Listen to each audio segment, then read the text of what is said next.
की भूमि को, देश विदेश में विराजमान सभी धर्म, हिंदू धर्म से जुड़े हुए सभी भक्तों को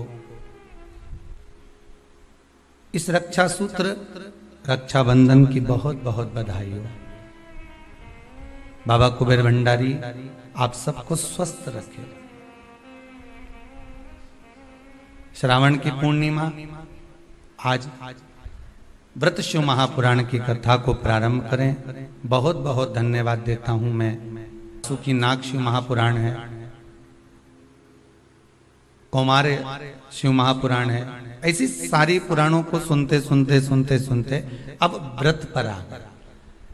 क्योंकि श्रावण की पूर्णिमा पूर्ण होने के बाद में, वैसे तो श्रावण महीने के भी बहुत व्रत होते हैं, और उसको श्रावण की पूर्णिमा होने के बाद में जब माताओं के व्रत चालू होते हैं तो ये कार्तिक के महीना पूर्ण हो जब तक इनके व्रत चलते ही रहते हैं। पर कुछ कुछ व्रत ऐसे रहते हैं जैसे एकादशी का, प्रदोष का, सोमवार का, मंगलवार का, शनिवार का, शुक्रवार का, बृहस्पतिवार का। कुछ व्रत ऐसे होते हैं जिन व्रतों को माताएं निरंतर करती हैं।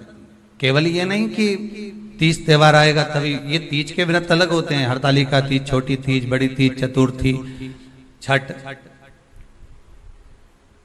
ये सारे व्रत अलग हो गए जो त्योहार के अनुकूल आ रहे हैं, जो महीने के अनुकूल आ रहे हैं। पर भगवान की अविरल भक्ति को पाने के लिए मनुष्य जो दिन रात भगवान की भक्ति में डूबा रहता है, दिन रात भगवान को पाने का प्रयास करता रहता है, केवल व्रत के माध्यम से ही नहीं, वो तो अपनी भक्ति के माध्यम से भी भगवान शंकरपुरी जाते हैं।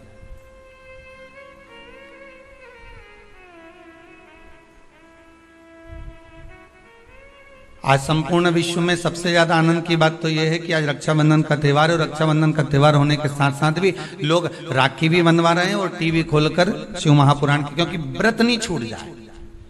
यह केवल व्रत की कथा नहीं है, आपका व्रत भी है। ना जाने कितनी गलतियां हम व्रत करते समय कर जाते हैं, ना जाने कितनी गलतियां हम व्रत के पहले कर जाते हैं या व्रत के बाद कर जाते हैं। हम भगवान को रिझा नहीं पाते। कई लोग हैं, कितने सालों हो गए गुरुदेव हमको सोमवार का व्रत करते करते, कितने साल हो गए हमको मंगलवार करते करते, कितने साल हो गए हमको बृहस्पतिवार करते करते। कई ऐसी माताएं जो निरंतर व्रत कर रही हैं, निरंतर व्रत में डूबी हुई हैं, पर उसके बाद भी उनके मन में आता है कि हमारा व्रत सफल हुआ कि नहीं हुआ, भगवान ने उसको स्वीकार करा कि नहीं करा। पार्वती मैया जब व्रत करने बैठती थी तो शंकर उनके सामने आ जाते थे। सती मैया जब व्रत करने बैठती थी तो शंकर जी उनके सम्मुख में जाते थे। माँ गोरा जब व्रत करने बैठती थी तो महादेव उनके सामने आ जाते थे। उमा जब व्रत करने बैठती थी तो भगवान महेश उनके सामने आ जाते थे। तो व्रत जब माताओं ने करा तो उनके सामने भगवान प्रकट हो गए। तो हम व्रत करते हैं तो भगवान क्यों नहीं आते?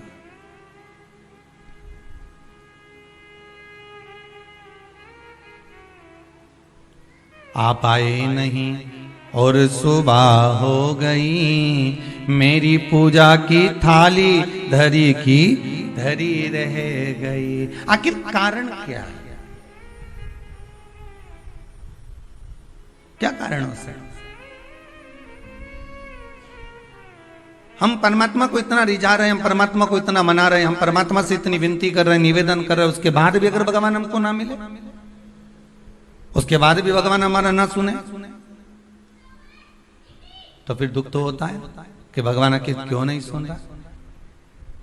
कुछ कुछ माताएं कर रही थी, गुरु जी हमने ये करा, उसके बाद भी भगवान ने हमारा ना सुना। हो सकता है कि कुछ गलतियां हमारे भीतर की भी। हम इस शरीर से तो परमात्मा को रिझा रहे हैं, हम इस शरीर से तो भगवान को मनाने का प्रयास कर रहे हैं, हम शरीर के द्वारा तो मंदिर तक पहुंच जा रहे हैं, हम शरीर के द्वारा तो हम मंदिर में जाकर जल भी चढ़ा रहे हैं, अभिषेक भी कर रहे हैं, पूजन भी कर रहे हैं, अर्चना भी कर रहे हैं, पर साथ में मन नहीं जा रहा होता, साथ में मन नहीं पहुंच रहा होता। कथा भी कितने सुंदर दिन प्रारंभ हुई है महाराज, श्रावण की पूर्णिमा, और कथा जो प्रारंभ हुई है वो भी व्रत। और बहुत समझने वाली बात है कि आज के दिन कई बहनें ऐसी होती हैं जो भाई के यहाँ नहीं जा पाती, कई भाई ऐसे होते हैं जो बहनों के यहाँ नहीं जा पाते।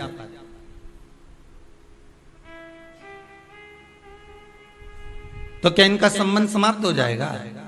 अरे बोलो तो जम के नहीं। जितने लोग आस्था के सामने कथा सुन रहे हैं, बोलो जरा कि अगर बहन भाई के यहाँ नहीं जाएगी और भाई बहन के यहाँ नहीं जाएगा और उनका आपस में तिलक नहीं हुआ, रक्षा सूत्र नहीं बंधा उनका, तो क्या संबंध समाप्त हो जाएगा? नहीं।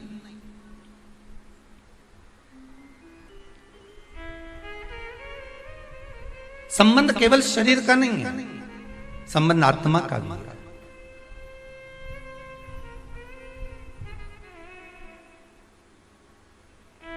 एक व्यक्ति अपने नगर में निवास करता था, रहता था, और बड़ा सुंदर भाव से वह निवास करता था। अब एक समझने वाली बात है, देखिए, शरीर का पाप कर्म और मन का पाप कर्म दोनों को देखिए। वो अपने गांव में, नगर में निवास करता,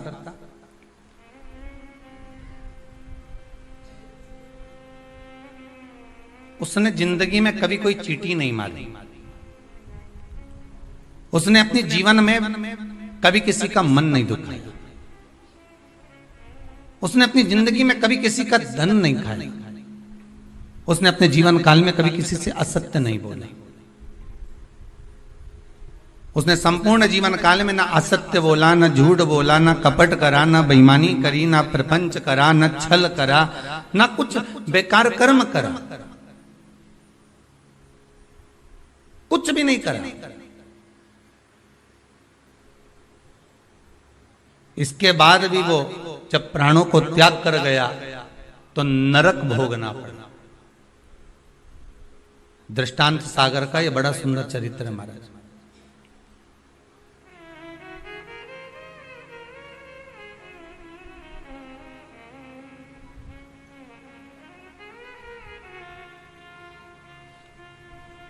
नरक भोग रहा, ऊपर गया। चित्रगुप्त महाराज बैठे थे, इसके पाप गिना रहे, तो देवऋषि नारद का वहीं पर आगमन हुआ। श्रीमन नारायण, नारद जी ने तो पूछ लिया। संत के मन में अगर कोई प्रश्न आता है तो संत तुरंत पूछ लेता है कि आखिर कारण क्या है। भगवंत के मन में अर्थात भक्त के मन में भी कोई प्रश्न आता है तो वो भी पूछ लेता कारण क्या है। तो देवऋषि नारद ने पूछा कि ये कारण बताओ कि इसने ना कभी चोरी करी, ना कभी कपट करा, ना कभी बेईमानी करी, ना कभी प्रपंच करा, ना कभी किसी को धोखा दिया, ना किसी का धन खाया, ना किसी का वैभव खाया, ना कभी मुख से अपशब्द कहा। फिर आखिर बात क्या है कि इसको इतने सारे नरक क्यों भोगना पड़ रहे हैं? 94 नरकों में से कम 50 नरक में तुमने इसको डाल दिया।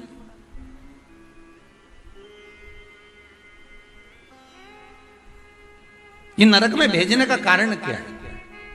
भाई व्यक्ति गरुड़ पुराण के हिसाब से नरक कब भोगता है कि आपने अगर किसी के यहाँ चोरी कर लिया, आपने अगर किसी के यहाँ कपट कर लिया, किसी को मार दिया, किसी को अपशब्द कर दिया, ताने दे दिए, गालियां दे दी, और कहीं चोरी आदि कर्म कर लिया, कोई लूटपाट कर ली, किसी का धन खा गए, किसी का वैभव खा गए, किसी की सत्ता खा गए, किसी के रूप में किसी को दुख दिया, तकलीफ दी, तो आपको नरक भोगना पड़ेगा। ये गरुड़ पुराण कहते हैं।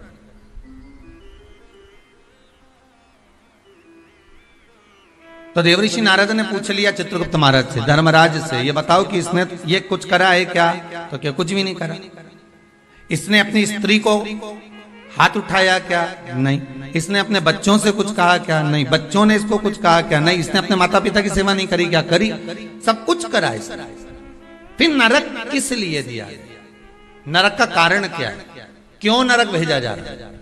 व्रत शिव महापुराण का सबसे पहला सूत्र आज आप अच्छे से समझ लेना तो आपको पूरी व्रत की महत्वता समझ में आ जाएगी कि हम व्रत करते हैं और भगवान सुनता क्यों नहीं। बस इस सूत्र को पकड़ लीजिए। दृष्टांत सागर का ये चरित्र अगर आपके जीवन में बैठ गया तो बाकी की शिव पुराण पूरी आपको समझ में आ जाएगी कि व्रत की मूलता क्या है।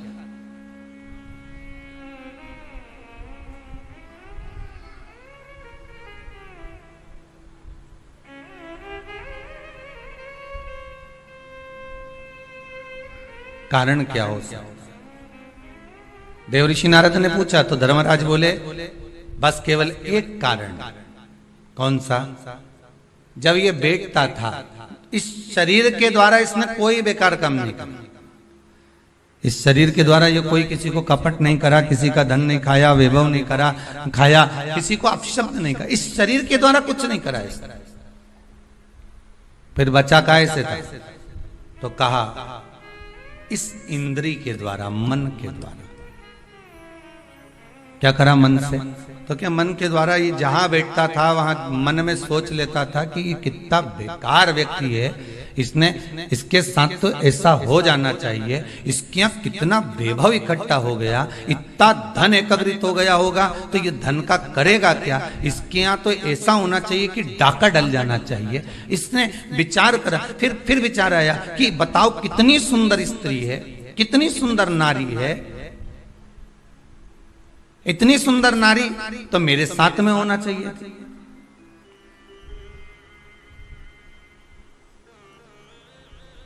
इसकी कितनी प्रॉपर्टी है, कितना वैभव है इसके पास में, कितना धन है इसके पास में। कुछ ऐसा हो जाए कि इसका धन संपूर्ण मेरा हो जाए, इसका पूरा वैभव इतना इतना जितना इसका धन है ये सारा के सारा मेरा हो जाए। अब बोलो शरीर से कुछ कर रहा है क्या वो? जितने आस्था पर सुन रहे हो, जितने फेसबुक यूट्यूब पर सुन रहे हो, दिल से बोलना, उसने शरीर से कुछ करा नहीं, शरीर से कोई चोरी करी नहीं, शरीर से किसी को मारा नहीं, किसी का धन खाया नहीं, पर कर क्या रहा है? मन से उसके जो विकार उत्पन्न हो रहा है, मन से जो विचार उत्पन्न हो रहा है, मन से वो जो गलत सोच रहा है, मन से जो उसके विचार धारणा चल रही, मन चित्तवृत्ति से जो गलत विचार उसकी दृष्टि में आ रहा है, बस वो गलत उसको नरक की ओर ले जा। अब तुमने व्रत तो करा, आज कई माताओं का पूर्णिमा का व्रत भी होगा, ऐसा नहीं है, जाएगी राखी बांधने तो कह भी देगी हमारी तो पूर्णिमा जी हम तो तुम्हारे भाभी भोजन नहीं करें, भाई ननंद और आती हैं तो कह भी देती है कि आज तो हमारे पूर्णिमा है, हम काहे को भोजन करें तुम्हारे, आज हमारा पूर्णिमा का व्रत। और कई कई तो रक्षाबंधन पे इसलिए भी नहीं आती कि जाके करेंगे क्या, राखी बांधेंगे और रोटी का बोलेंगे तो रोटी तो खा ही नहीं सकते, व्रत है, तो एक टाइम तो खा सको। पूर्णिमा के व्रत का तो महत्व है, एक टाइम तो भोजन कर सकते।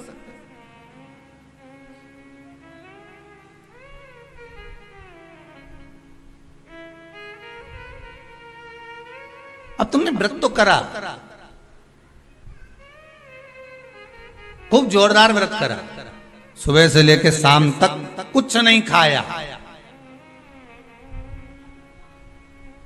कुछ भी नहीं खाया, पर ये मन बार बार अगर दौड़ कर कहीं चले गया, डब्बे में सब लोग भोजन कर रहे थे और सभी लोग प्रसाद को पा रहे थे, सभी लोगों के मन में भाव आया कि कितना सुंदर भोजन बना है, आज तो बाफला एक नंबर का बना है, आज बाटी तो बहुत जोरदार बनी। अब तुमने बनाई तो जीजी के लिए थी, ननंद के लिए थी, घर में बेटी के लिए थी, और आज तो मेहमान आया ना, भांजा ने भांजी ने सबके लिए बनाया, और मालूम पड़े ननंद आके कह दे कि नहीं हम नारा तो आज श्रावण की पूर्णिमा का व्रत है, आज हम कुछ खाएंगे ही नहीं। अब तुमने बाटी तो बना दी, बाफला तो बना दिया, पूरण पोली तो बना दी, तुमने आज आलू बड़ा तो बना दिया, सब्जी पकोड़ा मंगोड़ा सब बना दिया तुमने, पर बेचारी वो बहन भले राखी बांध रही है, भले वो माँ आई हुई है, उसका व्रत भी है, पर उसकी जो मन है ना थोड़ा सा वो बाफले में तो जरूर जाए,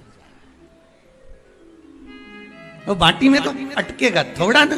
अब आई और माँ भी कह रही है, बार बार मम्मी कह रही है, बार बार माता जी कह रही है, अरे बेटा ले ले एक व्रत छोड़ दे, ले ले थोड़ा, या तू एक टाइम खा लेती यहीं, तो मन में भी सोच के बैठी हाँ विचार तो है कि एक टाइम खाना तो है, तो घर जाके खाऊं कि यहीं खाऊं, अरे यहीं खा लूंगी मना नहीं है, पर बाफला पूरा ठंडा हो जाएगा ना शाम तक तो।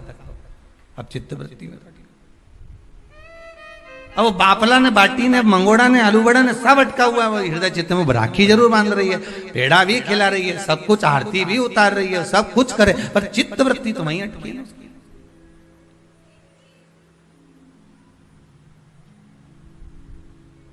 इसलिए शायद लोग भजन में गाते हैं,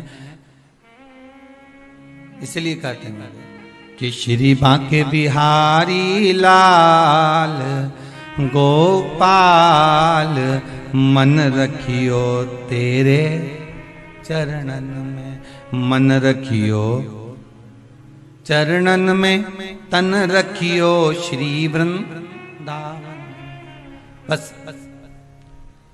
अर्थात शास्त्र कहता है कि इस मन को, इस चित्त को, इस वृत्ति को ले जाओ भगवान के चरणों की ओर। इस मन को ले जाओ भगवान की।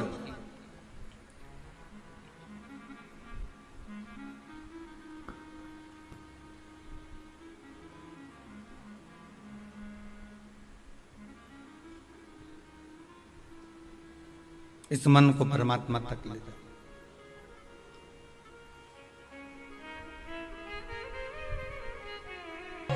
मन को लेकर जाना है हमको व्रत पर।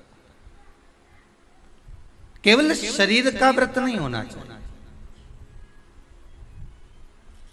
अगर केवल शरीर का व्रत कर रहे हो ना तो किसी काम का नहीं। आप भले जीवन भर सोमवार का व्रत करते रहो, आप जीवन भर प्रदोष का व्रत करो, जीवन भर एकादशी करो, जीवन भर द्वादशी करो, त्रयोदशी करो, तुम्हारी मर्जी पड़े जो व्रत करो, सोमवार मंगल बुध गुरु शुक्र शनि सारे करो, पर तन से कर रहे हो तो कोई मतलब नहीं।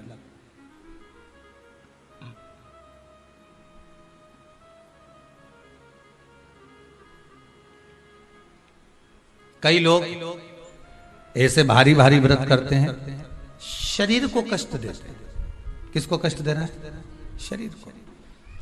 पर हमारा शिव महापुराण तो कहता है कि शरीर को कष्ट देकर आत्मा सुखी रह सकती है क्या?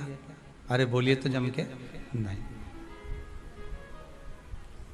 बेटा बेटी बहू पोता पोती जमाई ये जितने भी है ना, अगर कोई बीमार पड़ जाए, किसी को कष्ट हो जाए, किसी को कोई बीमारी लग जाए, कोई तकलीफ हो जाए, तो घर की माँ सुखी रह सकती है क्या? नहीं। माता को तो दुख हो जाएगा, मेरा बेटा मेरी बहू मेरी बेटी मेरा जमाई मेरा पोती पोता मेरा नाती पंती मेरा भांजा, ये माँ दुखी हो जाएगी। ये मन आत्मा, ये मन जो है ना, ये माँ ही है। शरीर अगर कष्ट में आ गया तो इस मन में कुछ होगा?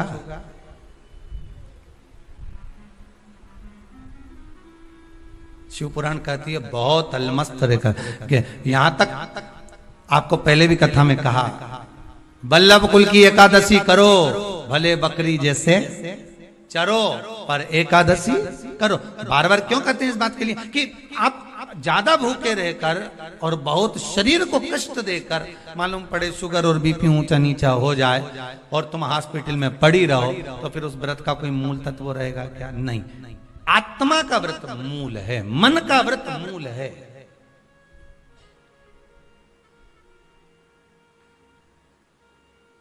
कोई तुमसे के ऐसा व्रत है जिस व्रत में तुम्हें सोने का हंडा मिलेगा, सोने का मटका मिलेगा, पर एक बात याद रखना, 5 दिन तक कुछ ना तो खाना है, ना पानी पीना है, ना कुछ जाना, बस एक जगह पर। अब ऐसा हंडा पाकर भी क्या करो कि सोने का हंडा तो घर में आए और तुम ऊपर जाओ। अब ऐसा हंडा पाकर भी क्या करोगे? अब मालूम पड़े सोने का हंडा तो आ गया घर के अंदर और तुम चल दिए ऊपर। अब क्या ऊपर से आओगे नीचे खर्च करने के लिए सोने का हंडा का माल? नहीं चाहिए।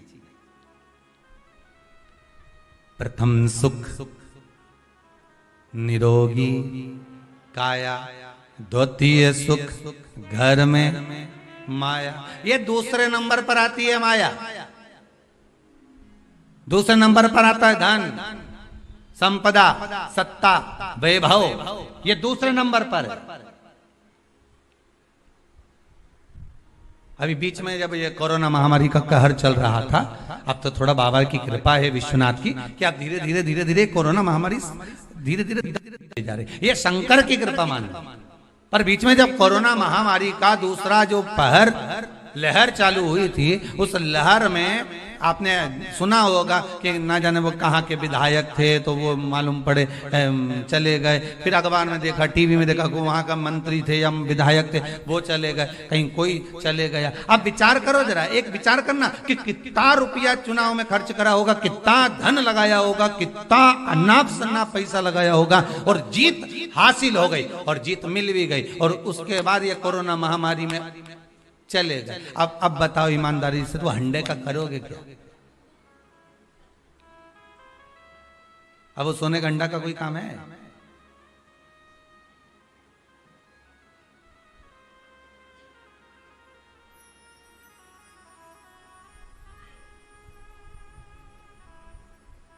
वो एक गीत है ना, वो पहले शादी में चलता था कि सारी की सारी तैयारी रह जाती, मानो उनका एहसान कि यमराज को ना कह दी। नहीं तो मालूम पड़े सब जोड़ के रखा, धन वैभव संपदा सत्ता सब आ गई तुम्हारे पास में, और मालूम पड़े इतने में वो हाँ करके भेज दे यमराज को, जा उठा ला, और सब धरा की तरह रह जा। क्या करो उसका? फिर वो वैभव, वो धन, वो दौलत, वो संपदा, वो सत्ता का क्या करोगे?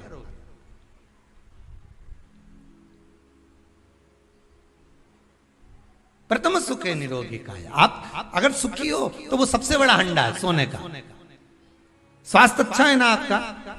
कोरोना महामारी के अंतर्गत बीमार होने के बाद भी, कोरोना महामारी आने के बाद भी, इतनी बड़ी बीमारी ने घेर लिया, हर तरह से आपको निचोड़ लिया, उसके बाद भी अगर आप भगवान की कृपा से, शंकर की करुणा से, कृपा से, मेरे विश्वनाथ, मेरे कुबेर भंडारी की दया से, मेरे महाकाल राजा मेरे विश्वनाथ की कृपा से मोहल्ले तक कोरोना आ गया, गली तक पहुंच गया, सोसाइटी तक पहुंच गया, बिल्डिंग में नीचे ऊपर तक पहुंच गया, और तुम्हें भी हो गया और तुम बच गए, उसके बाद भी बच गए। ना पलंग मिल रहे थे, ना दवाई मिल रही थी, ना इंजेक्शन मिल रहे थे, ना वेंटिलेटर मिल रहा था, ना ऑक्सीजन मिल रहा था, उसके बाद भी अगर तुम बच गए हो तो ये कोई दूसरा बचाने वाला नहीं, तुमने जो भजन किया था, कृपा उस भजन की हो गई, करुणा उस भजन की हो गई, दया उस भजन की हो गई, जो आप बच गए हो, ये उसकी कृपा से बच,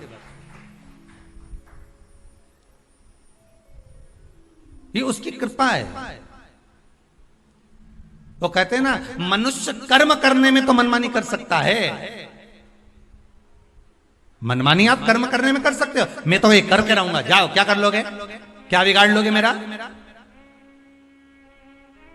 आप अपना कर्म करने में तो मनमानी कर सकते हो, पर उस कर्म का भोग भोगने में मनमानी कर सकते हो क्या? नहीं, वो तो फिर जो लिख दिया है उसको तो भोगना पड़ेगा, जो कर्म का फल मिल रहा है उसको तो भोगना है, उसमें कोई मनमानी नहीं है भाई। आप यहाँ चॉइस ला सकते हो कि मेरे को ये खाना है, मेरे को ये पहनना है, मुझे ये करना है, पर ऊपर जाने के बाद कोई चॉइस चलेगी क्या? नहीं, मैं तो एसी का रूम में ही सोऊंगा, बेकुंठ में ही सोऊंगा, नहीं जाना मुझे नरक, मैं झगड़ा करके बता दे, जा लड़।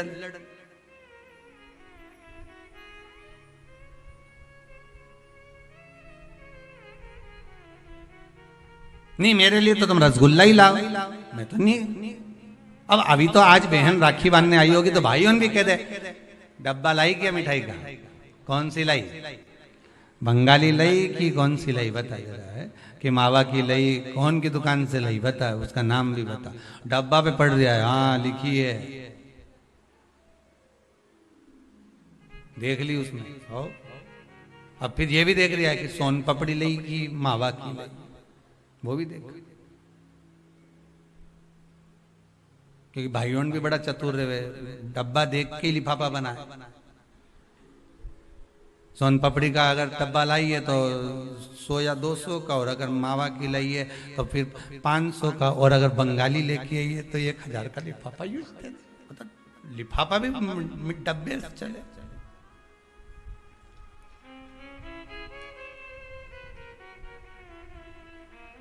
और वो फिर बहन लेके आती है ना, नारियल लाती है, श्रीफल, श्रीफल गोला नहीं, नारियल का सूखा गोला नहीं, क्या लाती है? श्रीफल। गोला तो आजकल फैशन का हो गया, नारियल का गोला तो फैशन है, क्योंकि नारियल लेके जाएंगे, नारियल 10 रुपए का है, भाई को लगना चाहिए कि कोई वीआईपी चीज लाई, इसलिए नारियल का गोला लिया। पर यहाँ कहीं पुराण में कहीं लिखा हो नहीं कि नारियल का गोला दिया था लक्ष्मी जी ने राजा बलि को, या इंद्राणी ने इंद्र को रक्षा सूत्र बांधा था तो उसमें नारियल का गोला दिया था, यहाँ कहीं लिखा हुआ तुम कहीं पढ़ो तो मुझे जरूर भेज देना हो। उसमें श्रीफल, जिसमें जल हो, पानी हो, और पानी वाला फल जब हाथ में देकर रक्षा सूत्र बांधती है बहन, तो भाई का भी घर भरा रहता है और बहन का भी घर भरा रहता है, भाई का भी घर भरा और बहन का भी, जिसमें जल भरा हो, जिसमें पानी भरा हो, वो श्रीफल होना चाहिए। और गोला रखो, मना नहीं है। तुम्हारा मन कर गया कि गोला लेकर आई हूं कि भाभी 2-4 दिन खा लेगी, छोरा छोरी खा रहे, टोरा टोरी खाएगा, हाँ तो रख दो, तुम मना नहीं है। तुम जो दो तो गोला बाद में दे दो, पर हाथ में जब रक्षा सूत्र बंधे, जब राखी बंधे, तो तुम्हारे हाथ में श्रीफल होना चाहिए, नारियल होना चाहिए। क्यों? पहले की कथा में आप स्मरण करेंगे, जो हमने मुंबई में स्कंद पुराण वाची थी, उसमें वर्णन किया था। श्रीफल कार्तिकेय बाबा का प्रतीक है, श्रीफल संत का प्रतीक है, स्कंद का प्रतीक है। आप नारियल का गोला दो, 50 बार दो, 10-10, 20-20 गोले दे दो, 50-50 गोले दे दो, मना नहीं है, हैं? 2-4-8 झोला भर के दे दो, हम वो भी मना नहीं करे। एक बोरा भर के दे दो, उसका मना नहीं। पर श्रीफल की मूलता है, यहाँ नारियल का जो श्रीफल है उसकी मूलता। और कितनी सुंदर बात है, नारियल जो बहन भाई को देती है, श्रीफल हाथ भरा हुआ रखती है, भाई को बहन जब श्रीफल देती है तो भाई वही श्रीफल अपनी बहन को कुछ दक्षिणा अर्थात कुछ रुपया रखकर, कुछ भेंट रखकर, कुछ स्वरूप रखकर, जब बहन इतनी दूर से आई वही श्रीफल भाई फिर बहन को दे देता है, ये ले तू दे जा, तू रख। पर बहन उस श्रीफल को लेकर नहीं जाती, बहन क्या कहती, नहीं नहीं तुझे रखना पड़ेगा, तू रख। तो दो चीज में से जब श्रीफल भाई भेंट रख कर देता है अपनी बहन को, तो बहन श्रीफल वही भाई के घर छोड़ देती है, भेंट का कुछ भाग लेकर चल देती है। ये बहन का प्रभाव। रक्षा सूत्र को लोगों ने बिगाड़ दिया। आज के जमाने में तो रक्षाबंधन का भी महत्व लोग नहीं जानते कि कैसे रक्षा सूत्र बनना चाहिए, कैसे रक्षाबंधन होना चाहिए, उसका भी विशेष महत्व होता है भाई, उसकी भी मूलता होती है। और एक बात कहूंगा आज रक्षाबंधन पर, आपको अच्छी लगे तो आप स्वीकार करना, ना लगे तो आप छोड़ देना। वैसे भी सीहोर वाला महाराज ताड़ी ताड़ी बोले ही बोले है, उसमें क्या दिक्कत है? तो बोलने में तो कोई पीछे हटूंगा नहीं। एक निवेदन आप सबसे करूंगा, आपको अच्छा लगे अपने जीवन में उतारिएगा, ना लगे कोई बात नहीं, छोड़ दीजिए, पर उतारना जरूर।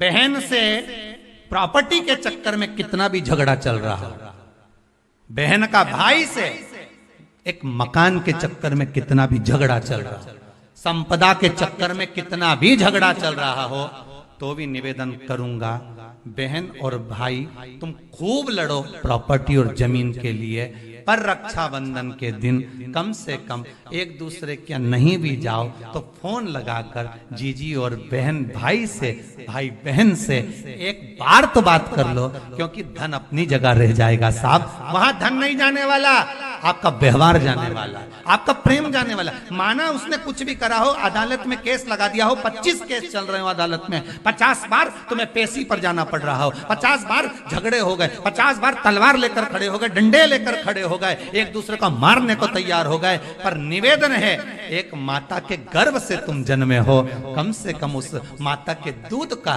फर्ज अदा करो। और एक बार कितना भी झगड़ा हुआ हो, इस आस्था चैनल के माध्यम से आज रक्षाबंधन के दिन भले राखी बंधवाओ मत बंधवाओ, पर एक फोन लगाकर तो पूछ लो, जीजी कैसी है, कब आएगी बता, या बहन भाई को कह दे रहे कैसा है, भूल गया क्या मुझे, भाई भी कह दे, लड़ाई की बात मत करना, आज के दिन बस प्रेम की बात करना कि कम से कम बहन का फोन तो आया। मेरा मन कहता है, मेरा दिल कहता है कि शायद दिवाली पर जितनी आतिशबाजी नहीं हुई होगी उतनी आतिशबाजी आपके दिल में होगी, कि जिससे केस चल रहा है वो फोन लगाकर पूछ रहा है कि भाई ने पूछा बहन से, बहन ने पूछा भाई से, कैसे हो, भाभी से बात कर लो, थोड़ा बच्चों से बात कर लो। माना अदालत में देखा जाएगा, लड़ाई झगड़े सब होंगे, सब कुछ होगा, कौरव और पांडवों की कथा तो देखो रे कितनी सुंदर है,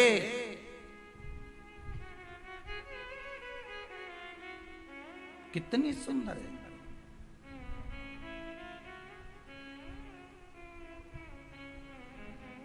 पांडवों की बहन सुभद्रा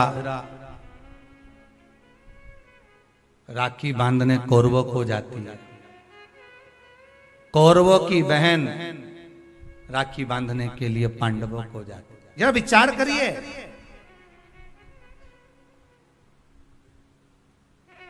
क्या युद्ध के मैदान में लड़े नहीं, क्या युद्ध के मैदान में मरे नहीं, युद्ध अपनी जगह पर है, लड़ाई अपनी जगह पर एक त्योहार की त्योहार कम से कम आज बूढ़ी सी बूढ़ी भी माँ होती है ना, तो रक्षाबंधन पर तो उसको भी मायके की याद आती है। क्यों नहीं जाती वो? क्योंकि ये घर कौन देखे, बहुवन सब चली गई थी, तो उसको तो देखना है ना। बूढ़ी से बूढ़ी भी माँ हो ना, तो उसको भी याद आती है मायके की।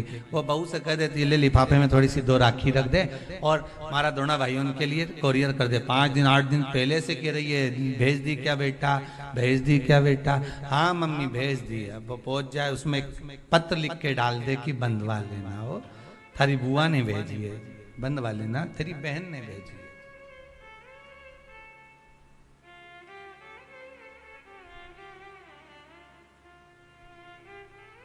झगड़ा अपनी जगह पर चलने दो साहब, लड़ाई अपनी जगह पर चलने दो साहब, विवाद अपनी जगह पर चलने दो साहब, पर इस दिल को, इस मन को एक बार तो लेकर जाओ। मत जाओ तुम राखी बंधवाने, मत जाओ तुम राखी बांधने, पर फोन तो लगा लो। एक बार तो दिल से कह सकते हो कि कैसी हो, भले कितना झगड़ा, कितना लड़ाई, कितना विवाद क्यों ना हो। अच्छा लगे तो आप अपने पास रखना, बुरा लगे तो छोड़ देना, हो कोई बात नहीं।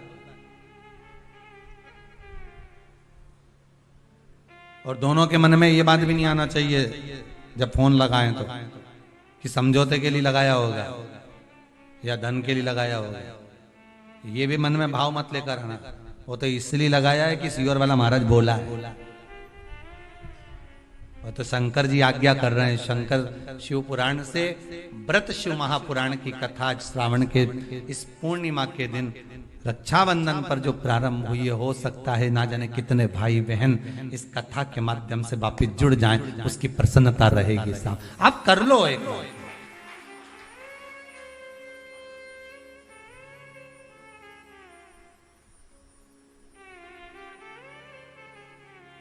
कर लो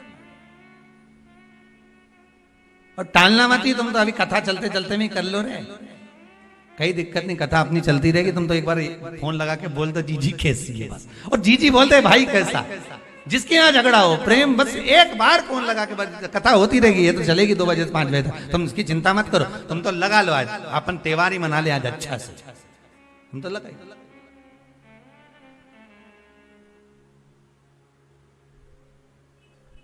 और फिर सूचना जरूर देना हो हमको, व्हाट्सएप पे जरा भेज देना, समिति के व्हाट्सएप पे, कि हमारा इतने साल का झगड़ा था, बाबा ने कृपा कर फोन पे बात कराई। इतनी प्रसन्नता हुई ना, तो बड़ा ये भी हमें सुनने को मिलेगा ना, तो बड़ी आनंद होगा इस चीज। आप प्रसन्न हो, आप आनंद। शंकर की, भगवान शिव की बहन शिवप्रिया पूरी दुनिया की सबसे बड़ी राखी वही बनती है, उज्जैन के महाकाल। पूरी दुनिया की सबसे बड़ी राखी उज्जैन के महाकाल को बनती है। और कैसी थी माता छिप्रिया, जरा उठा के चरित्र तो देखो छिप्रिया माता का। क्या करती थी? भाभी भोजन बना के रखती, नंदी को खिला के चली जाती। पार्वती जी भोजन बनाती और ननंद आती और बना हुआ भोजन उठाए सारा। जैसे ही भाभी गई बाहर बर्तन मांजने, और छिप्रिया ने उठाया भोजन नंदी को खिला दिया। ले नंदी जल्दी से, और नंदी नहीं दिखे तो भृंगी तू खा ले, श्रृंगी तू खा ले। अच्छा चतुर भी इतने थे ये नंदी भृंगी श्रृंगी कि खाने के बाद डब्बा कम मांझ के रख देते तो पता ही नहीं चलता था भोजन का।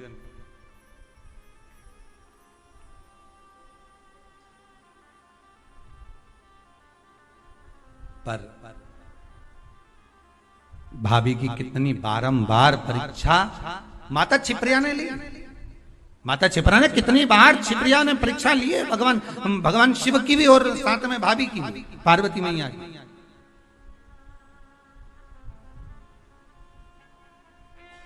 कितनी परीक्षा।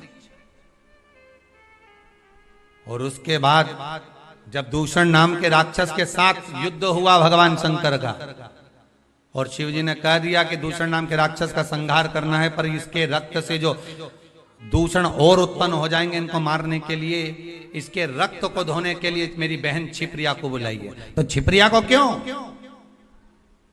आखिर छिपरिया को किस लिए बुलाया जाए? अगर रक्त को धोना है तो गंगा को बुला लो, नर्मदा जी को बुला लो, सरयू जी को बुला लो, मंदाकिनी को बुला लो, जमुना को बुला लो, सरस्वती को बुला लो, ये छिपरिया को क्यों?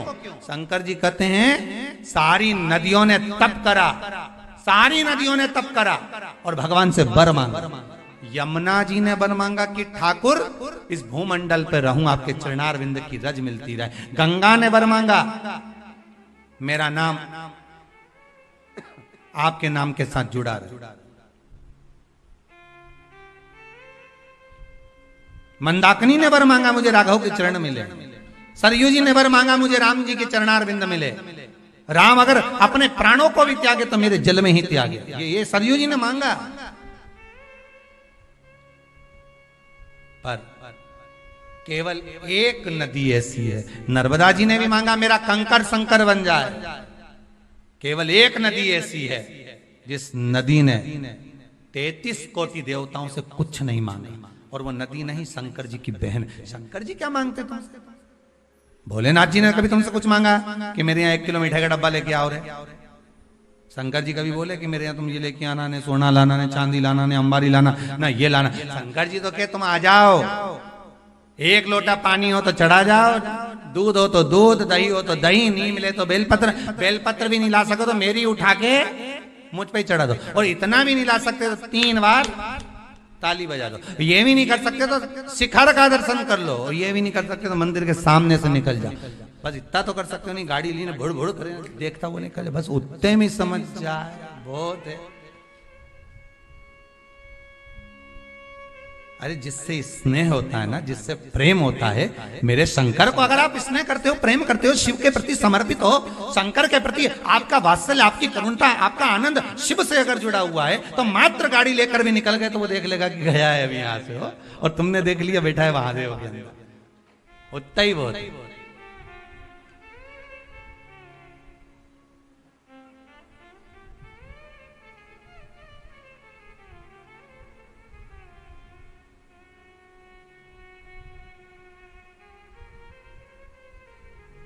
बहुत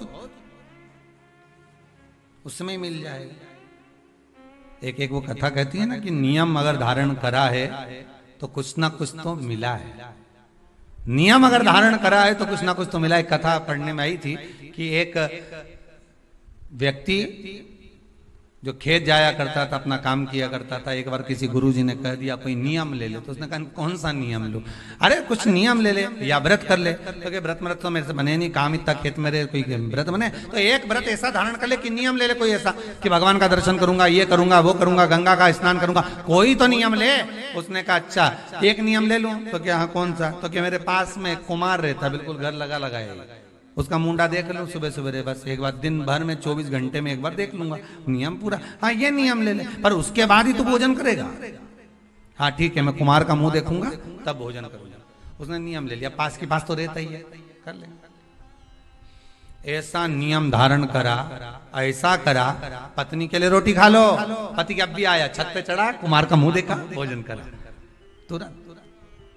पत्नी के लो भोजन कर लो, रोज का नियम। वो चढ़े देखिए, अब आज 2 साल हो गए नियम बन, पत्नी के लिए भोजन कर लो, पति बोला अब भी आया, और ऊपर गया देखने तो कुमारी गाया। तो क्या आज कहाँ चले गए ये? तो इसके घर चले गया, घर जाके आवाज लगाया, जैसी आवाज लगाया तो वो तो दिखा ही नहीं, उसकी पत्नी निकल के आई। क्या हो गया?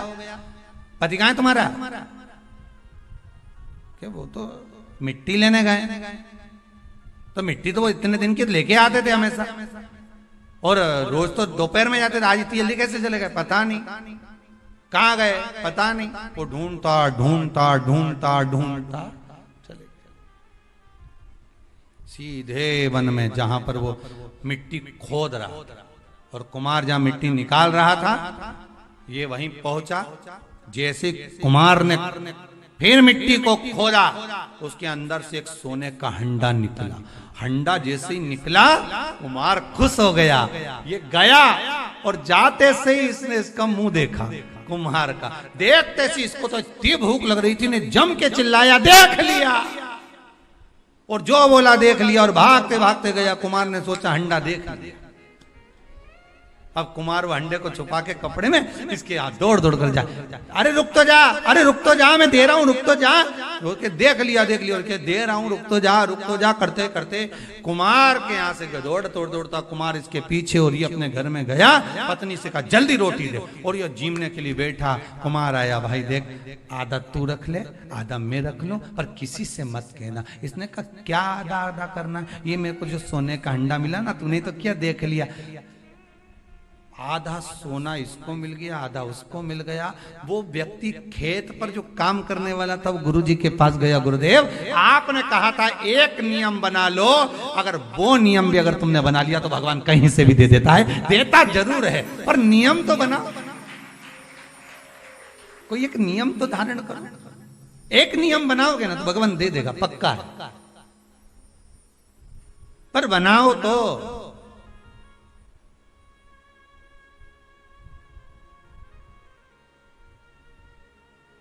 इस कहानी को एक बार चंडीगढ़ में बोला था, तो वहां पर एक माता जी उठ के बोली अगर हम झगड़े का नियम बना ले तो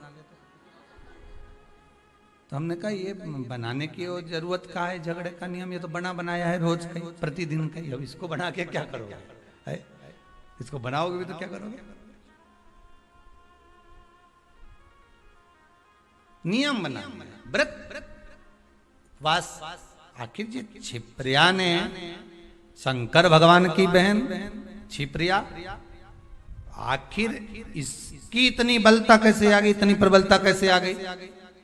लोग गंगा महारानी को ज्यादा पूछें, यमुना जी को पूछें, नर्मदा को पूछें, सरयू जी को पूछें, मंदाकिनी को पूछें, पर छिप्रा की महत्वता इतनी कैसे आ गई।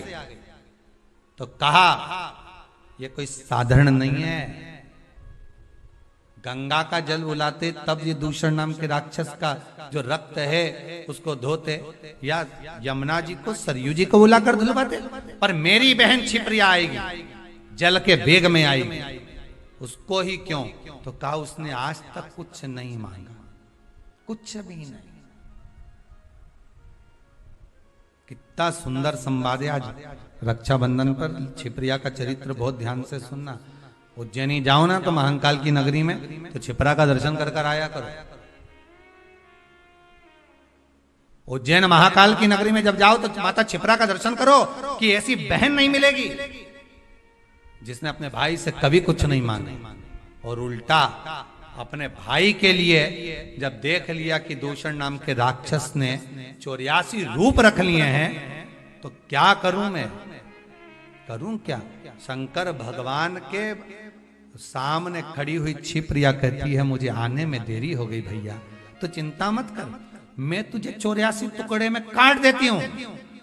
अपना जल का रूप रखा, 84 टुकड़े में माता छिप्रिया ने अपने भाई भगवान शिव को बांट दिया। शंकर जी 84 महादेव हो गए। पूरी दुनिया में केवल एक उज्जैनी ऐसी है जहां पर 84 महादेव हैं। पूरी दुनिया में केवल एक भूमि उज्जैनी नगरी, महाकाल की नगरी ऐसी है जहां पर 84 महादेव विराजमान, और वो भी माता छिप्रा की दे। छिप्रिया मैं तेरे को 84 रूप दे देती हूं भैया, 84 रूप देती हूं तेरे को, तो चिंता मत कर, जा और जाकर दूषण नाम के राक्षस का संहार करो। भगवान शिव ने 84 रूप रखे और दूषण नाम के राक्षस का संहार करा। ये बहन होती है जो भाई से कुछ मांगती नहीं है,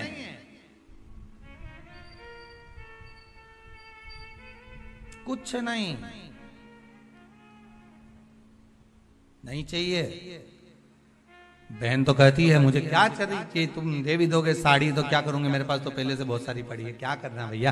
भाभी रहने दो, बस व्यवहार अच्छा रखो, प्रेम अच्छा रखो, वाणी अच्छी रखो, मीठा बोलो, अच्छे से बोलो, बस इतना चाहिए और कुछ भी नहीं चाहिए मुझे, और कुछ नहीं चाहिए।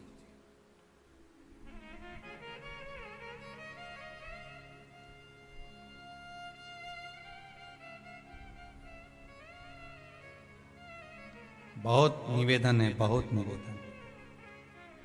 रक्षाबंधन के आज के इस भाव को पहचानिएगा जरूर। लेन देन से कुछ नहीं होता, लेना और देना तो अपनी जगह पर होता है, लेन देन से कोई मतलब नहीं, मतलब है केवल प्रेम से। केवल स्नेह।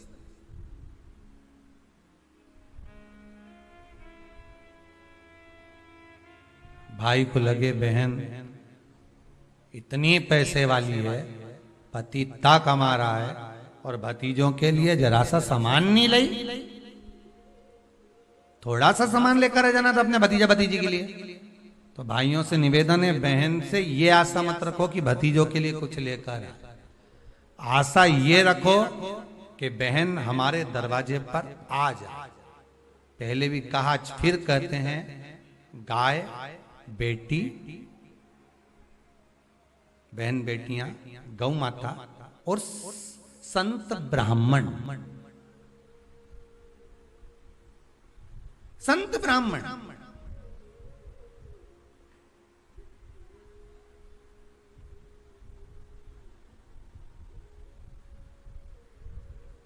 गाय बेटी और संत ब्राह्मण, ये तीनों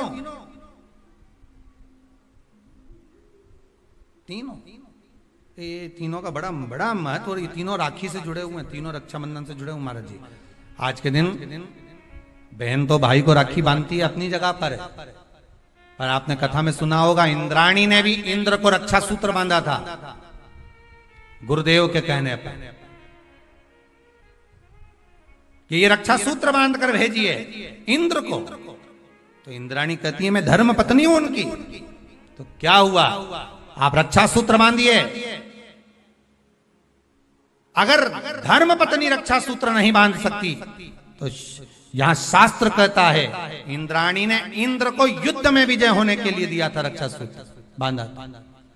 स्वयं गुरु खड़े हुए। शास्त्र कहता है आज के दिन अगर बहन बेटी आए ना आए, या रक्षा सूत्र आपके हाथ में बंधा हो ना बंधा हो, या आपकी दुकान में, व्यापार में, गल्लक में, कांटे में, तोल कांटे में आदि कादि की जगह पर रक्षा सूत्र ना बंधा हो, तो किसी ब्राह्मण को फोन लगाकर बोलिए, ब्राह्मण को बुलाइए और ब्राह्मण से कहिए कि आकर हमारी दुकान में आप रक्षा सूत्र बांध दीजिए। गाय, ब्राह्मण, साधु, संत और बहन बेटी, ये तीन काल का हरण करती है, इसलिए इन तीनों की महत्वता। जब ये राखी जो बनती है ना, ये रक्षा सूत्र जो तुमने बांधा है, ये मोली जो बांधते हैं, कलेवा जो बांधते हैं, ये रक्षा सूत्र बहुत दिन तक जब बंधा रहता है, बंधा रहता है, बंधा रहता है, पूरा समय 8 महीने, 9 महीने, 6 महीने, 4 महीने, 3 महीने, जितना भी आप लोग बांध कर रखते हैं, जितना भी 8 दिन, 15 दिन, 20 दिन, जब तक आप बांध कर रखते हैं, उसके बाद में इसको खोलने के बाद कहां डाला जाए?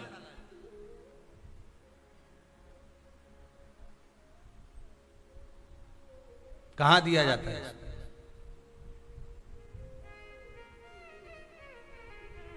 वो रक्षा सूत्र को कहां डाला जाता है? तो कहते हैं जिस स्थान पर गाय को बांधा जाता है, जिस स्थान पर गाय को बांधा जाता है, उस स्थान पर इस रक्षा सूत्र को ले जाकर एक और किसी भी खूंटे से गाय के, या गाय का जो ग्वाड़ा होता है, गाय जहां बंधती है उस स्थान पर कोई कील लगी हो, कोई खूंटा लगा हो, उससे इस रक्षा सूत्र को खोलकर बाद में बांध दिया जाता, वहां रख दिया जाता। क्यों, किस लिए रखते हैं, क्यों जोड़ा गया इसको? हिंदू धर्म में रक्षा सूत्र को गाय से क्यों जोड़ा गया? उसका कारण केवल इतना है कि गौ माता, जब तक आपने रक्षा सूत्र बांधा, इसके बाद रक्षा सूत्र आपने अगर गौ माता के उस ग्वाड़े में कहीं ले जाकर बांध दिया है, दे दिया है, रख दिया है, 33 कोटि देवता गौ माता के भीतर विराजमान होते हैं, 33 कोटि देवता गौ माता के भीतर रहते हैं। और केवल ये जो ये गाय जहां बंधती है, गौशाला जो होती है ना, गाय जहां बनती है, जहां पर गौ माता निवास करती है, हम तो कहते हैं लोग वृंदावन किससे मिलने जाते हैं?